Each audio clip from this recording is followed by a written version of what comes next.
Welcome back to the deep dive. It is genuinely great to have you with us today. I was actually walking through the grocery store the other day just trying to buy a granola bar, and I stopped to look at the ingredients. Let me guess. It wasn't just oats and honey. No, definitely not. It wasn't just oats and honey. It had this massive, bold text warning right on the back. It said, may contain traces of peanuts, tree nuts, milk, soy, wheat, eggs. And it just sort of hit me, when did eating lunch become an absolute minefield? Yeah, it's a completely different world than it was 50 or even, 30 years ago. Exactly. I feel like every single person listening to this right now either deals with an allergy personally, or they carry an EpiPen for their kid, or they know someone who just can't be in the same room as a cat without their eyes welling up and swelling shut. Right. The prevalence is just staggering now. We are dealing with asthma, eczema, hay fever. It really feels like the human immune system is just collectively freaking out. And the big question we're asking in today's deep dive is simply why? Why now? And can we actually do anything about it? That is the multi-billion-dollar question. Yeah. And it's funny you mentioned the grocery store, because we usually try to solve this problem by looking at what we're eating right now. Like, did I eat too much gluten today, or is the dairy causing my breakouts? Right. We look at the immediate inputs. Exactly. But the data we have today suggests we're actually looking at the completely wrong timeline. To understand this allergy epidemic, we have to go back. Way back. How far back? Before you were eating solid food. Before you were even born. Man, that is a terrifying thought, but also kind of exciting. So we're essentially doing a forensic analysis of the human immune system today. And to guide us, we have a stack of research that is honestly pretty heavy-hitting. We do. We've got 3 specific papers that tell a really cohesive story, even if they sometimes, contradict each other on the surface. Right, which is just how science works. So let's lay out the sources for you. First, we have a review from 2012 by Genmom and Duchenne. And they are just laser focused on the concept of timing. They're asking, is it better to intervene with diet and supplements while the baby is still in the womb, or is it okay to wait until they're born? Yeah, the prenatal versus postnatal debate. Exactly. Then we have a 2013 paper by Goldring and colleagues. Now, this is a randomized controlled trial, which is basically the gold standard of science. And it's a bit of a heartbreaker, honestly. They tested the magic pill theory using vitamin D. Spoiler alert, science is rarely as simple as we want it to be. Never is. And finally, we have the anchor of our conversation today, a massive comprehensive review from 2022 by Warner and Warner. This one dives into the fetal origins of allergy and this fascinating concept of the first 1,000 days. That phrase, the first 1,000 days, is going to be our mantra today. So our mission for this session is clear. We're going to cut through the noise. We want to understand the biological programming of the human machine. We want to know not just what prevents allergies, but when it actually matters. Right, the timing. And we're going to try to answer the ultimate question here. Is our modern lifestyle fundamentally incompatible with our biology? It is the mismatch of the century. So let's unpack that. Let's start right with the blueprint. The Warner paper opens with this concept of DOHaD. Now, DOHaD to me sounds like a trendy tech startup in Silicon Valley, but tell us what it actually means in this context. Right. No venture capital involved here. It stands for the Developmental Origins of Health and Disease. It's a framework that has really taken over epidemiology and immunology in the last decade or so. Okay.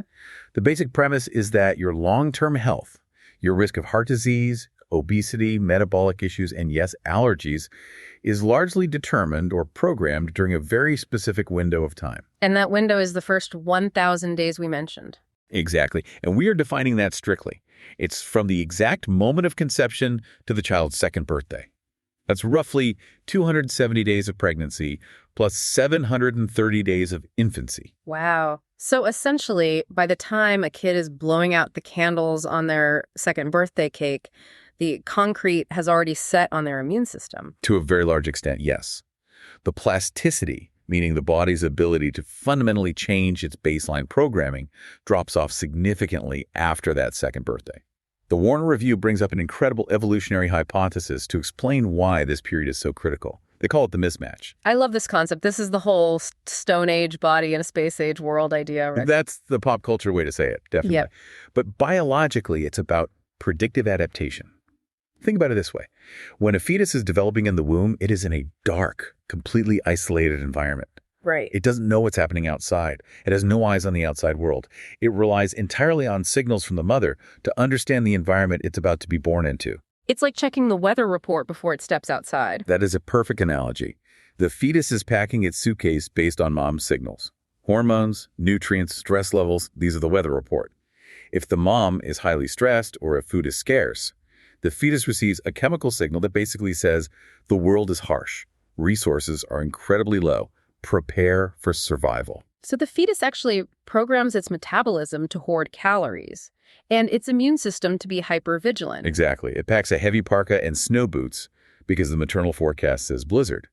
But then the baby is born into a modern Western city in 2024. Where there's central heating, Uber Eats, sanitized hardwood floors, antibiotics. Right. It's born into a tropical resort. So you have a baby physiologically prepared for a famine in a war zone, living in a luxury hotel with infinite calories and no parasites anywhere to be found. Wow. That is the mismatch. The Warner paper argues that this confusion, this massive gap between what the body expects and what it actually gets, is where chronic disease starts. That makes so much sense. It's not that the body's inherently broken or defective. It's just that it's studied for the wrong test. Precisely. And this isn't just biological philosophy. Warner cites migration studies that are essentially the smoking gun for this entire theory. They looked at families who moved from low-allergy countries, say rural villages in parts of Africa or Asia, to high-allergy Western countries like the UK or Australia. Okay, and what did the data show there? The parents, the first generation who were actually born and raised in the old country, they maintained their low allergy rates. Their immune systems were programmed correctly for the environment they developed in. Makes sense. But their children, the ones who are conceived and born in the new Western environment, their allergy rates completely skyrocket. They just catch up to the locals immediately. Sometimes they even surpass the locals. And this proves definitively that the allergy epidemic isn't purely a genetic shift. You simply cannot change human DNA in a single generation. It has to be environmental programming. Okay, so we've established that the environment programs us during those first 1,000 days. But I really want to get into the mechanics of this. Because when I think of an immune system, I usually just think of fighting off a cold or a flu. I don't think of it being programmed like a computer. How does that actually work while the baby is in the womb? This is one of the most fascinating and frankly mind-bending parts of the Warner Review. To understand allergy, you really have to understand the immunology of pregnancy. And the best way to visualize it is to think about an organ transplant. An organ transplant. Okay, walk me through that, because a baby is not an organ. No, but genetically, think about the fetus. It is 50% mother and 50% father. Right. To the mother's immune system, that father half is totally foreign. It is non-self. It's an invader. Yeah. If you put a kidney into a patient that was only a 50% match, the recipient's immune system would attack it and destroy it immediately. So technically, the mother's immune system should reject the fetus, which would lead to a miscarriage. Whoa, I never actually thought about it like that. So pregnancy is basically a 9-month standoff with the maternal immune system. Exactly. So why doesn't the mother reject the baby? Because the body performs this dazzling immunological magic trick. To prevent rejection, the mother and the placenta actively suppress a very specific arm of the immune system called Th1. Okay, we are getting into the alphabet soup of biology here. Let's pause and define Th1 really clearly for you listening. Th1 stands for T helper type 1 cells. You can think of this as your attack squad. It's your cell-mediated immunity. It's the highly aggressive system you use to fight viruses and bacteria that get inside your cells. It is intensely inflammatory. So if the mother's Th1 system were fully active in the uterus, it would view the placenta as a foreign object and just attack it. Yes. So the body essentially turns the volume way, way down on Th1. It puts the attack squad to sleep. Correct. But the immune system works on a balance, like a seesaw. If you push one side down, the other side naturally goes up. That other side of the seesaw is Th2. And what exactly does Th2 do? Th2 is responsible for antibody production and fighting extracellular parasites, like intestinal worms. But, and here's the absolute kicker, Th2 is also the primary driver of allergic responses. Oh, I see. Yes.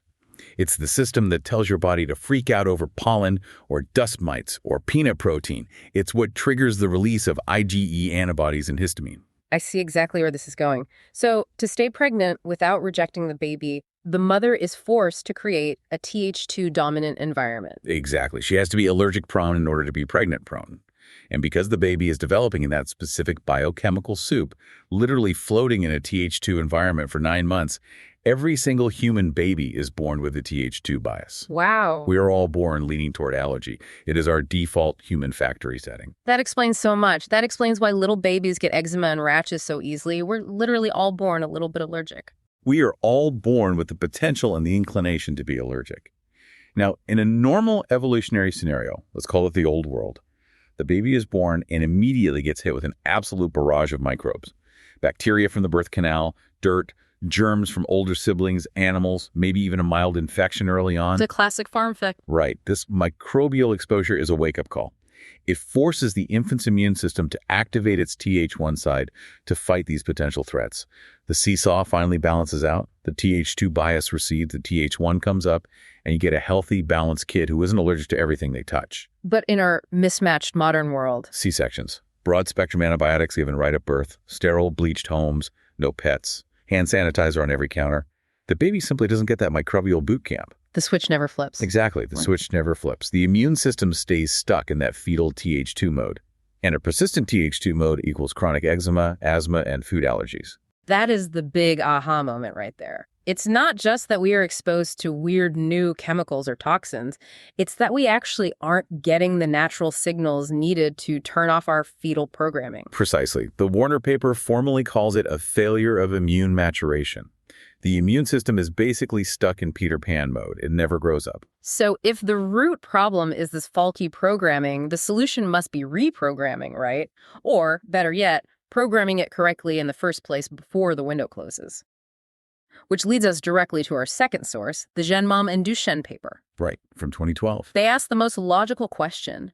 If we know this Th2 bias is happening, when do we actually intervene to fix it? Right. It's the ultimate timing question. Do we treat the pregnant mom? Do we treat the newborn right after birth? Or do we wait until they are toddlers presenting with symptoms? And Genmom's review suggests there is a very strict critical window. And the evidence points strongly to the idea that treating the baby after birth might actually be too late. You need to hit the prenatal period. Exactly. They argue that once the baby is physically born, the foundational blueprint is already laid. You can do some light remodeling, maybe paint the walls, but you cannot change the structural footprint of the house. So let's talk about the specific inputs. What can we actually put into this biological system to help shape that footprint? The paper focuses pretty heavily on two specific things, omega-3 fatty acids and probiotics. Yes. Let's start with the omega-3s. We constantly hear about fish oil for everything these days, from heart health to cognitive brain power. Why are we talking about it for allergies? It all comes back to inflammation. To understand this, we really have to look at the biochemistry of the cell membrane itself. The Genmom paper thoroughly breaks down the cellular battle between omega-3 and omega-6 fatty acids. This is the whole corn oil versus fish oil battle? In a nutshell, yes. Omega-6 fatty acids are abundantly found in vegetable oils, margarine, heavily processed foods, grain-fed conventional meats, and in the standard Western diet, we eat a frankly massive amount of this. Then what does all that omega-6 actually do in the body? When you digest omega-6, your body breaks it down into something called arachidonic acid. And arachidonic acid is the primary biological building block for inflammatory compounds like prostaglandins. Okay. It basically hands the immune system a loaded weapon and says, be ready to shoot at any moment. It makes the entire systemic environment twitchy and highly reactive. Meanwhile, omega-3s are doing the opposite. Yes, specifically the long-chain ones found in marine sources like fish oil, EPA, and DHA. They literally physically compete for the exact same metabolic enzymes as the omega-6s. So it's a zero-sum game. Exactly. If you flood the system with omega-3s, you competitively crowd out the arachidonic acid. So instead of creating those inflammatory bombs, the body is forced to produce compounds called resolvins and protectants. I honestly love those names. Resolvins. It sounds like a hostage negotiator. That is exactly what they do. They chemically resolve inflammation. So the working theory is if a pregnant woman floods her system with high-quality omega-3s, she naturally calms down the fetal immune system. She dampens that overactive Th2 allergic response. And Genmom points to actual clinical evidence that it works on a cellular level, right? Yes. They reference studies showing that mothers who took high doses of fish oil during pregnancy had significantly lower levels of IL-13 in their infant's cord blood. And IL-13 is a bad thing. IL-13 is a key Th2 cytokine. It's a primary allergy marker. So lower IL-13 means definitively lower allergic risk. They also found that these specific babies had better Th1 responses when they were later given standard childhood vaccines. So the fish oil literally helped balance the seesaw. It did. But here is the massive catch, and the Genmom paper makes a very big deal about this. It mattered immensely when they gave it. Right, the timing distinction. The huge distinction. They cite a very specific study by DOHaD and colleagues where they gave fish oil only to the infants after they were born. They deliberately did not treat the mothers during pregnancy. And what happened? It utterly failed to prevent eczema. It lowered some minor blood markers, sure, but clinically speaking, the kids still had severe skin issues. Genmom's conclusion is that you absolutely need that maternal signal during pregnancy to prime the fetal system. Once the baby is out, the die might already be cast. Exactly. That connects right back to your suitcase analogy from earlier. You have to pack the suitcase before the trip actually starts. You can't pack it after you've already landed at the destination. Exactly. And this brings us to the second major input they studied, probiotics. This is essentially the scientific attempt to mimic that farm effect, but in a convenient little pill. Because the Warner paper mentioned that children growing up on traditional old-school farms have significantly lower allergy rates. They're constantly breathing in endotoxins, which are just bits of broken-down bacteria, all day long. Right. So the modern medical logic is, well, if we aren't living on dairy farms anymore, can we give pregnant moms and newborn babies specific beneficial strains of bacteria, like Lactobacillus reuteri, to simulate that natural exposure? Can we basically trick the immune system into thinking it's living on a farm? Exactly. And does that trick actually work? The clinical results are mixed, but very promising. Again, Genmom heavily emphasizes synergy. They discuss a really clever study design called PROM3. How did that work? They tested a 4-way split in the trial. Group 1 got a placebo, Group 2 got fish oil only, Group 3 got probiotic only, and Group 4 got both. But both option is the most interesting to me. Why would they theorize that those two things work better together? Genmom suggests it's about the signal versus the environment. Probiotics actively modulate the immune system. They are the signal that teaches the cells what to do. But omega-3s broadly reduce the background inflammation. They provide the quiet environment. Oh, I see. Think of it like a classroom. It is incredibly hard to learn a complex lesson if the room is full of people screaming. The omega-3s stop the screaming so the probiotics can actually teach the immune system tolerance. That is a fantastic way to put it. Now, I want to ask about the deep biology of how this actually sticks. How does a simple fish oil capsule taken by a pregnant mom permanently change the immune system of a 10-year-old child a decade later? The answer is epigenetics. The biological volume knob. Yes, please explain this to us, because we definitely aren't changing the fundamental DNA sequence, right? The baby has the exact same genes no matter what the mom eats. Correct. The physical DNA sequence is the hardware. It fundamentally does not change. Epigenetics is the software code running on top of it. It controls which programs are allowed to run and which are hidden. So how does eating food change the software code? Through a biochemical process called DNA methylation. Okay, what is that? Imagine your DNA as a massive, incredibly detailed instruction manual. Methylation is basically like taking a blank sticky note and slapping it right over a specific paragraph. The sticky note tells the cell, do not read this part. Or I guess you can remove a sticky note to say, hey, read this paragraph really loudly. Exactly. And the things placing or removing those sticky notes, those are your environmental exposures: diet, stress, and microbes. So if the fetus is exposed to the right signals, like high omega-3s and good farm-like bacteria, the body might put a do not read sticky note on the Th2 allergy genes. Exactly. It systematically silences them. And that specific epigenetic change is passed down to the T cells as they replicate and divide as the child grows. It literally becomes permanent cellular memory. That is just incredibly powerful. It means our diet is literally a programming language for the next generation. We aren't just feeding the baby calories for growth. We are actively coding its baseline operating system. It is profound. It changes how you view every meal. But, and you knew there was a but coming here. There is always a but in science. It is never, ever that perfectly clean. No, it's not. Just because a mechanism makes perfect logical sense on paper doesn't mean it always works perfectly in clinical practice. We have to transition and talk about the vitamin D story. This is our major reality check for the day. Ah, yes. Section 3 of our deep dive today. The Gold Ring paper from 2013. This is the ultimate cautionary tale in nutrition science. It really is. So let's set the historical stage here.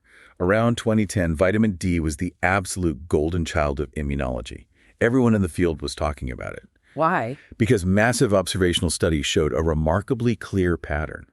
Moms who had naturally high vitamin D levels in their blood had kids with way less asthma and wheezing. The correlation was striking. It seemed like a total slam dunk. I mean, vitamin D is a known immune modulator. We know for a fact it affects structural lung development in utero. And we are all completely deficient because we sit in cubicles under fluorescent lights all day and wear SPF 50 when we go outside. Exactly. The logic was flawless. Yeah. The hypothesis was incredibly simple. If they are deficient, let's just give pregnant women a vitamin D pill and we can practically cure childhood asthma. So Goldring and the research team set up a massive randomized controlled trial in London to prove it.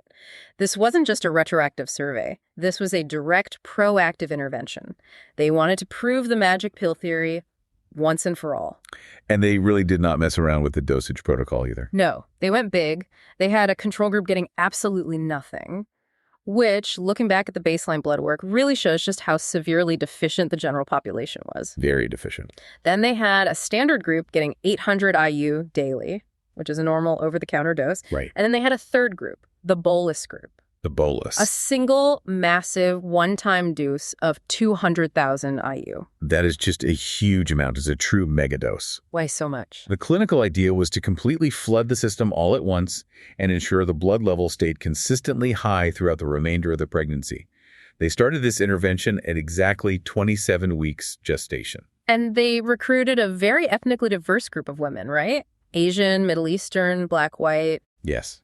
Which was vital because vitamin D deficiency is statistically much worse in people with darker skin, especially when they are living in northern latitudes with terrible weather, like London. Okay, so the study is set up perfectly. They track the mothers, and then they follow the babies relentlessly until they're 3 years old. They check for wheezing, they check for eczema, they measure lung function using this advanced impulse oscillometry. They checked everything. They really did.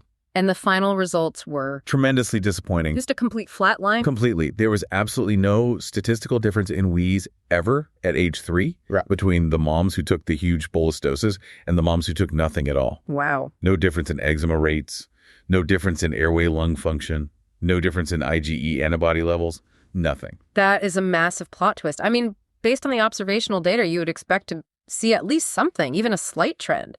Did the supplements just not work? Did the women's bodies not absorb the vitamin? See, that is the fascinating nuance of the study. The supplements did work biologically. When they tested the cord blood at birth, it showed significantly higher vitamin D levels in the supplemented groups. So the pill successfully did its physical job. It raised the blood levels. Yes, the biochemistry worked. It just utterly failed to prevent the actual disease. So why? If the initial observation unequivocally said high vitamin D equals no asthma, why didn't directly giving them vitamin D stop the asthma? The Goldring paper does a fantastic postmortem analysis on this exact failure. It serves as a textbook lesson in the phrase, correlation does not equal causation. The classic trap.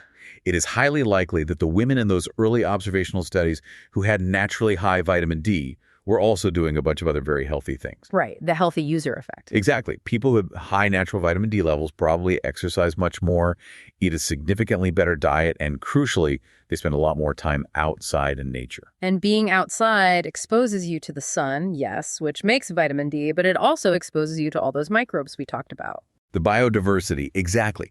Maybe the actual immunological protection came from the dirt on their hands and the fresh air they were breathing, not the chemical vitamin itself. Vitamin D might literally just be a biological marker for a healthy, active outdoor lifestyle. That makes perfect sense. But Goldring also explicitly mentions a timing issue with the trial design, right? Yes. This is a critical flaw.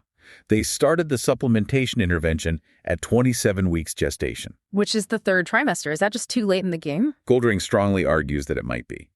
By 16 weeks of gestation, the foundational fetal airway development, the physical branching of the bronchi in the lungs, is actually largely complete. Oh, wow, that early. Yes. So if vitamin D's proposed job is to help physically build the sturdy structure of the lungs, 27 weeks is way, way too late. It is literally like trying to pour the concrete foundation of a house after you've already framed the roof and put the windows in. Right. The critical window of opportunity had completely closed. Exactly. And then there's a genetics angle to consider. The vitamin D receptor gene, or VDR. What does that do? Some individuals carry genetic variants that simply make their cellular receptors much less sensitive to vitamin D. So you could theoretically flood their bloodstream with the vitamin, but their cells just aren't listening to the signal. And the Gold Ring study didn't aggressively screen the participants for those genetic variants? No, they didn't. So to summarize, it's not that vitamin D is useless for immunity, but it is absolutely not a magic wand. You cannot just blindly sprinkle it on late in the third trimester and expect it to fix a complex multisystemic issue like allergy. Exactly. And that very public failure, that stark realization that a single isolated nutrient didn't miraculously fix the whole problem, leads us perfectly back to the Warner Review and the much bigger picture. Right. We have to fundamentally stop thinking of isolated ingredients and start thinking about the soup. The soup. I really like that. Let's move into section 4, the soup. Diet, microbiome, and the total environment. Warner strongly argues that reducing human nutrition down to single molecules, saying just take vitamin D or just pop a fish oil pill, is a massive conceptual mistake. Humans don't eat molecules. We eat food. And we eat complex patterns of food. Right. The total diet concept. Warner extensively highlights the traditional Mediterranean diet as the absolute gold standard for this. Which is famously high in fresh fruit, vegetables, wild fish, lots of olive oil. And very low in ultra-processed junk. Exactly. Studies consistently and strongly link adhering to this specific diet during pregnancy to dramatically reduced allergy outcomes in the offspring. But the magic question is it the polyphenols in the olive oil? Is it the EPA in the fish? Is it the complete lack of refined sugar? It's probably the complex synergy of all of it working together. It's the matrix, yes. Conversely, look at the standard Western diet. Warner mentions the extreme high meat intake and high sugar intake.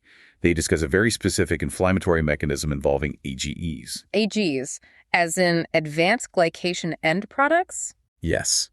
These are frankly nasty molecular compounds that are heavily formed when you cook meat at very high temperatures, like grilling over an open flame or deep frying, or when you eat highly processed, shelf-stable, sugary foods. And what do these AGs actually do inside the body? They bind to a very specific cellular receptor in the body called RAGE. RAGE. Well, that is subtle. Scientists have a sense of humor. It stands for Receptor for Advanced Glycation End Products. When RAGE is activated by these compounds, it triggers a massive systemic inflammatory cascade. Warner specifically explains that the airway epithelium, which is the delicate lining of your actual lungs, is completely covered in these RAGE receptors. Wow. So if a pregnant mom is eating a ton of fast food, fried chicken, and sugary snacks, she is actively flooding the developing fetus with AGs. The fetal lungs biochemically interpret this massive influx as a chemical threat. It violently activates a false alarm. Meaning the immune system gets jumpy. Yes, it is classic inflammatory priming. That is just fascinating. So it really isn't just about getting the good stuff in, like the omega-3s. It is equally, if not more, about keeping the false alarms out. Precisely. You have to remove the static, and then you have to purposefully layer the microbiome on top of that dietary foundation. Because what you eat actively feeds your bacteria. Right. And the mom's bacterial profile directly becomes the baby's starting bacterial profile. This is the biological inoculation we always hear about. Yes.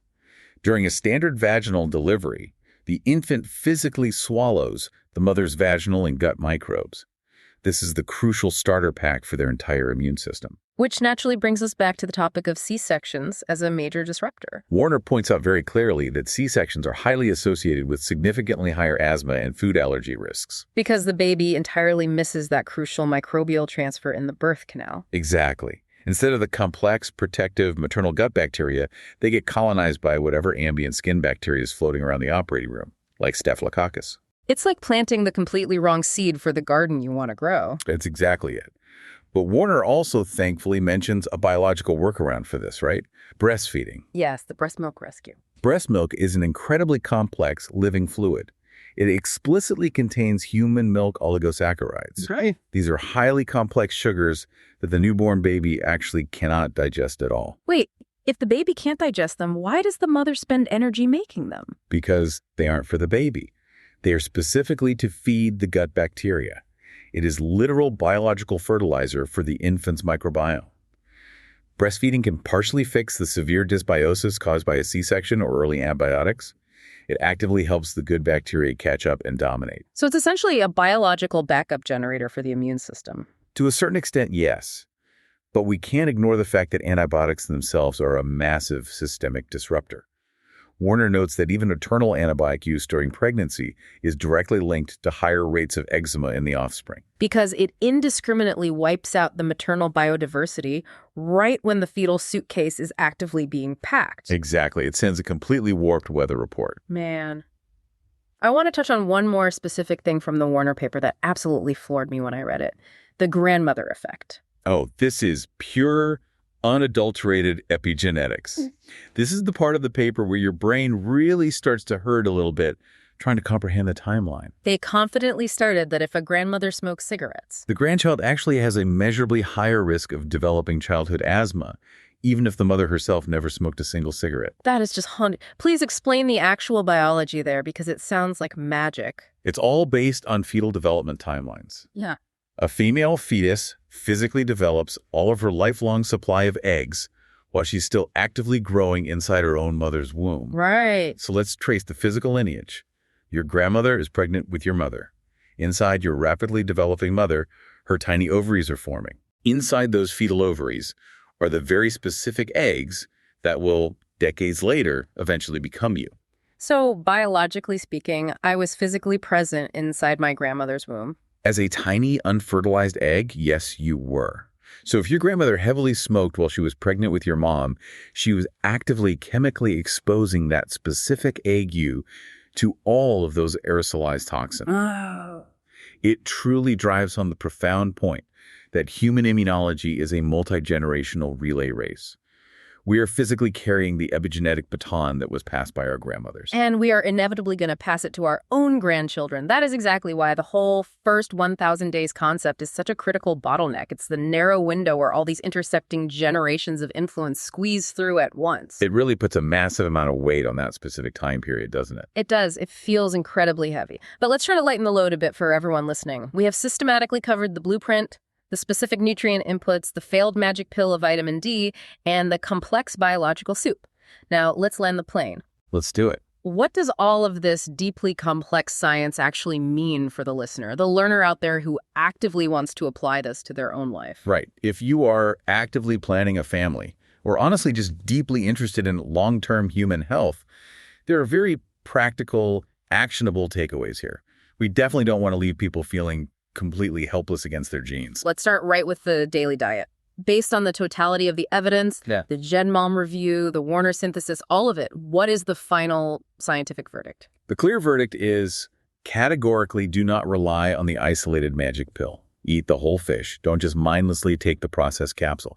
The entire complex matrix of nutrients in a fresh piece of salmon, the clean protein, the selenium, the natural vitamin D, the array of omega-3s, it biologically works vastly better than an isolated synthesized supplement. Because the biological matrix actually matters to the receptors. Crucially. So the Mediterranean-style whole food diet seems to be the clear, undisputed winner across the literature. Consistently. Lots of diverse plants, lots of healthy fats, very low refined sugar. It strategically minimizes those inflammatory AGs we talked about, and it completely maximizes the molecular signals for immune tolerance. And what about the big controversial one? Allergen avoidance. I feel like pediatric advice on this has flip-flopped so drastically over the last 20 years. First it was don't eat peanuts. Then it was definitely do eat peanuts. It has been a messaging disaster, honestly. But the Warner Review is incredibly definitive on the current scientific consensus. The old advice is officially a busted myth. Say it louder for the people in the back. Purposefully avoiding highly allergenic foods, like peanuts, tree nuts, or eggs, during pregnancy absolutely does not prevent allergy in the child. In fact, needlessly restricting your diet might severely harm your overall maternal nutrition. So a pregnant woman absolutely should eat peanuts. Unless she is already personally anaphylactic to them. Absolutely yes. Warner discusses this fascinating bell-shaped curve of immune exposure. Very low exposure, meaning strict avoidance, actively prevents the developing immune system from ever learning tolerance. So if it never sees the peanut, it assumes the peanut is a terrifying monster. Precisely. Regular, consistent maternal exposure helps the fetus chemically see the complex protein early on and recognize it simply as harmless food, not an invasive biological threat. It essentially teaches the baby's immune system, hey, this is perfectly safe, this is just a peanut, calm down. Exactly. It actively contributes to that crucial high-dose tolerance mechanism. And finally, we have to talk about the hygiene hypothesis. We desperately need to rebrand this term, don't we? We really do. Because the general public hears hygiene hypothesis and they immediately think, oh, I should never wash my hands after using the bathroom, or I need to deliberately catch the flu to make my immune system strong. Which is obviously horrific medical advice. Terrible, dangerous advice. We absolutely need modern sanitation to prevent lethal infectious diseases. We definitely do not want a return of measles or cholera or polio. What we actually need is harmless biodiversity. We need what immunologists now call the old friends hypothesis. Old friends, I like that. Who are our old friends? Environmental saprophytes. These are the completely harmless background bacteria found in rich soil, on rotting leaves in the forest, on the fur of animals. These are the ancient evolutionary trainers of the human immune system. So the goal is to be clean in terms of deadly human pathogens, but completely dirty in terms of the natural environment. Yeah. So in practical terms, definitely vaccinate your kids, meticulously wash your hands after using the restroom or handling raw chicken, but aggressively encourage them to play in the mud outside and definitely let them pet the family dog. That is the absolute perfect summary of the literature. This has been an absolutely incredible deep dive today. We fundamentally started with a modern mystery. Why on earth is everyone suddenly allergic to everything? And we ended up looking at the very microscopic origins of human life. It really shifts your entire perspective on biology.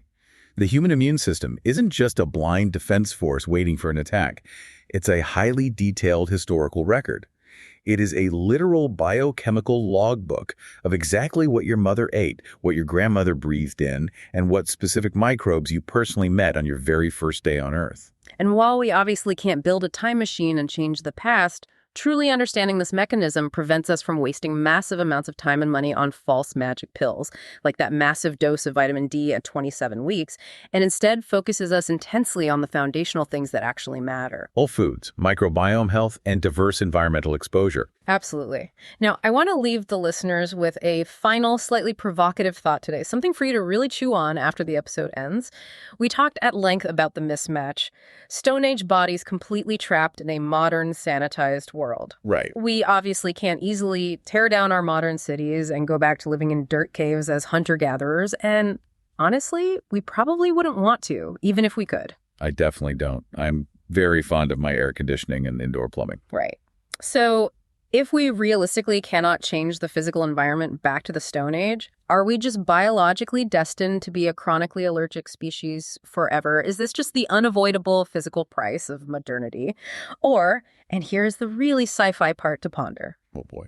can we eventually map the code well enough to trick the immune system perfectly? Can we design a highly targeted probiotic or a specific dietary protocol that perfectly chemically mimics that exact Stone Age signal so that we can comfortably live in our clean, modern apartments, but effectively maintain the robust, balanced immune system of an ancient farmer? That right there is the absolute holy grail of the first 1,000 days research. Hacking the epigenetic programming language so we can literally have the best of both worlds. We certainly aren't there yet, but for the first time in history, we are finally learning how to read the code. We are learning the code. I really love that. Thank you so much for expertly guiding us through this massive stack of research today. It was entirely my pleasure. And to our listeners, thank you as always for diving deep with us. Remember, we are reading the dense academic research, so you don't have to, but we are absolutely not doctors. Hi. This conversation is purely for informational purposes, not personalized medical advice. Go eat some wild-caught fish, go outside and play in the dirt a little bit, and we will definitely catch you on the next deep dive.